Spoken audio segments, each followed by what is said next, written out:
আল্লাহ নবী বলেন এই আমলটা যারা করবে প্রত্যেক ফরজ নামাজের পর 33 বার সুবহানাল্লাহ, 33 বার আলহামদুলিল্লাহ, 33 বার আল্লাহু আকবার, এরপর লা ইলাহা ইল্লাল্লাহু ওয়াহদাহু লা শারীকা লাহু লাহুল মুলকু ওয়া লাহুল হামদু ওয়া হুয়া আলা কুল্লি শাইইন কাদির, এই হলো মোট 100 বার।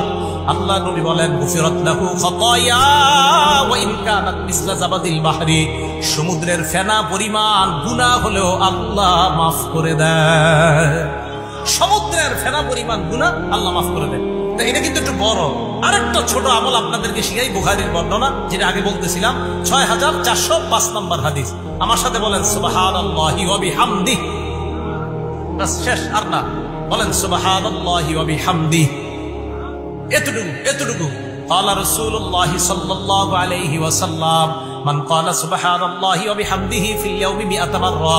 আল্লাহর নবী বলেন সুবহানাল্লাহি ওয়া বিহামদিহি প্রত্যেক দিন যদি কেউ 100 বার পড়ে, কয়বার পড়েন তো আপনারা? কি বাস একটুকুই, সুবহানাল্লাহি ওয়া বিহামদিহি কয়বার নিয়মিত? 100 বার। হুত্তাত খাতায়াহু ওয়া ইন কানাত মিসলা জাবাদিল বাহরি, সমুদ্রের ফেনা পরিমাণ গুনাহ হলেও আল্লাহ মাফ করে দেন। এটা 100 বার পড়বেন প্রত্যেক দিন, যে কোনো সময় 100 বার পড়লে আল্লাহ মাফ করে দিন। মসজিদে গিয়ে বসে রয়েছেন, কাজ নাই, এখনো 20 মিনিট 15 মিনিট বাকি আছে, এগুলো পড়েন বসে বসে সুবহানাল্লাহি ওয়া বিহামদিহি, আপনি 100 বার পড়েন। আবার এটা বাড়ায় যদি আরেকটু পড়েন, আরো ফজিলতের কথা আসছে বুখারী শরীফের শেষ হাদিসে, সুবহানাল্লাহি ওয়া বিহামদিহি সুবহানাল্লাহিল আযীম। এটা যদি বাড়ায় পড়েন আপনি, নবীজি সাল্লাল্লাহু আলাইহি সাল্লাম বলেন এই দুইটা আল্লাহর কাছে অনেক প্রিয়। খাফিফাতানি আলাল লিসান, মুখে বলতে অনেক সহজ।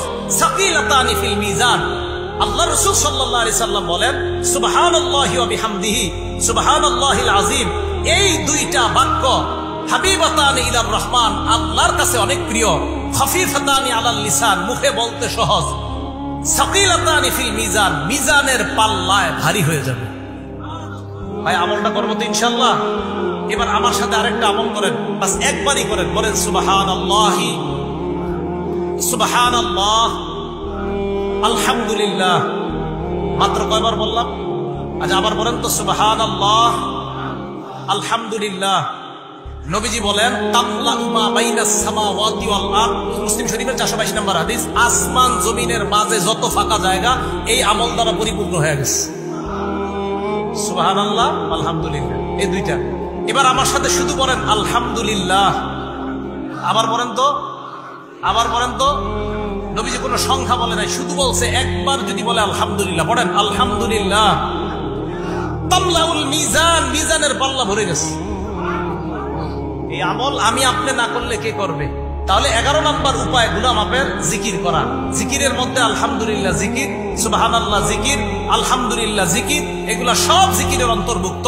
কোরআনের কারীমের তেলাওয়াত করা, এগুলাও জিকিরের অন্তর্ভুক্ত।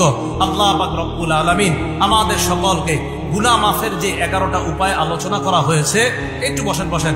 1 নাম্বার তওবা করা, 2 নাম্বার ইস্তেগফার পড়া, 3 নাম্বার ক্ষমা পাওয়ার আশায় দোয়া করা, 4 নাম্বার নবীর পূর্ণ আনুগত্য করা, আর পূর্ণ আনুগত্য মানে নবীজির সুন্নত সাহাবাদের সুন্নত আঁকড়ে ধরা, 5 নাম্বার আযান দেওয়া, 6 নাম্বার 2 রাকাত নামাজ পড়া, 7 নাম্বার 5 ওয়াক্ত নামাজ পড়া, 8 নাম্বার জামাতের সাথে নামাজ পড়া, 9 নাম্বার গুনাহ হয়ে গেলে সাথে সাথে একটা ভালো কাজ করা, 10 নাম্বার জিকিরের মজলিসে বসা, 11 নাম্বার জিকির করা।